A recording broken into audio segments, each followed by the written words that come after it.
Hi everyone, the following is a video tutorial for how to create 3D solids using our online web-based application for this year called Onshape. And so this is what it looks like when you have access to the enterprise that I mentioned in our presentation earlier. And so I have all of my folders here for my classes with my students' work and everything like that. When they create stuff, when they create new files, I see it all show up here in this documents stream, and then we continuously update that and try to organize it into these folders. But in order for you guys to get started, you're going to want to go to create and start with a document. All right, so I'm going to click on create document. I'll just call this demo, since that's what I'm going to show you guys is a demo on how to make some solids and how to get started with this application. Okay, folks, once you are loaded into the workspace, you're going to see that you have some different planes here. There's a front plane, a top plane, and a right plane. You can use those three or any one of those three planes to get started in making your very first object.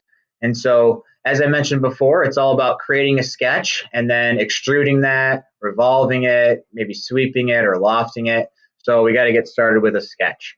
I'll click this icon here. And then you can pick any one of these planes, and that's what it tells us to do, is select one of the sketch planes. So I'll just click on this top plane. So from here, I'm going to click on the view cube and just orient my sketch so that I'm looking straight down on the plane that I've selected. And so in here, I now have some sketching tools.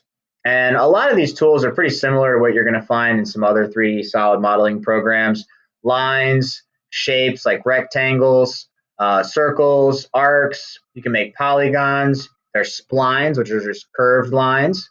You can lay down individual points. You can even make text. So what I'm going to start with is just a center point rectangle.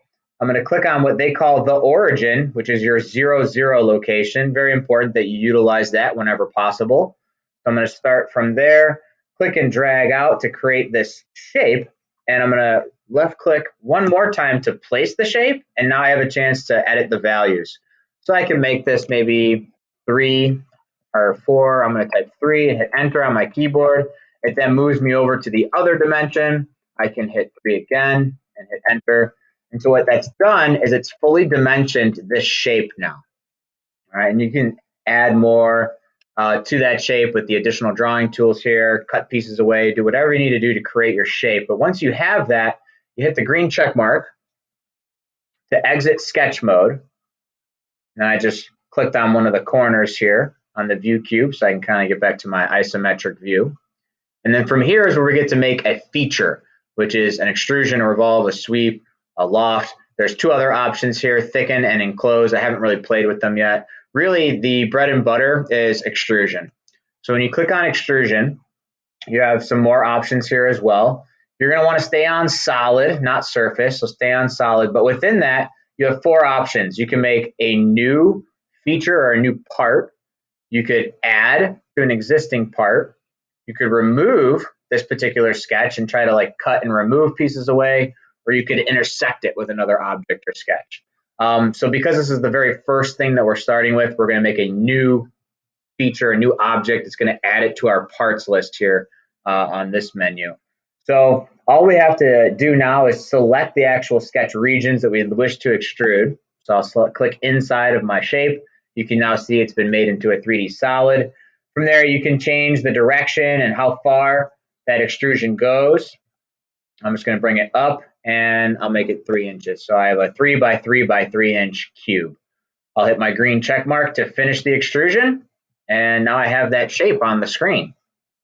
All right, so that would be an example of, I guess, additive modeling. Start with one piece to the puzzle and then add on to it. So if I were going to continue to add to this, I would make another sketch. I meant to click on sketch there. And then you can continue to pick planes, or because you have an object that has surfaces, these are like their own planes. So now I can sketch directly onto my object if I want. So let's say I pick the top here again, and then I'll just click top of my view cube, so I'm looking straight down on it. This time around, I'll make a circle. Again, clicking on the origin, dragging out from there. Left click to place the shape, and now I have a chance to type in a value. I'll make it 1.5, hit enter. Green check mark to finish my sketch. And if we just Get back to my isometric view on the view cube. Again, we could extrude, and if I select that circle this time, I could add and continue to build upon this part. So it would be add here, and again, you can tell it what direction to go in, how far in do you want it to go. There's also an option here to create a draft, which is actually going to angle it in a little bit. So if I change the degree at which it's being angled, you can see that one's actually flanging kind of outward. If I change the direction, it would kind of make a cone there and angle into a single point at the top. So that's a nice feature embedded into the extrude as well. But I'm just going to leave that one going up and show you if I switch this to remove, now we're thinking about the subtractive modeling method. So using a sketch to remove an object or a chunk of our part. And so for that, again, you have options for how far it can go. If you do blind, that allows you to type in a value. Otherwise, you can say up to next or up to face, up to part, up to vertex, and actually select something on the model.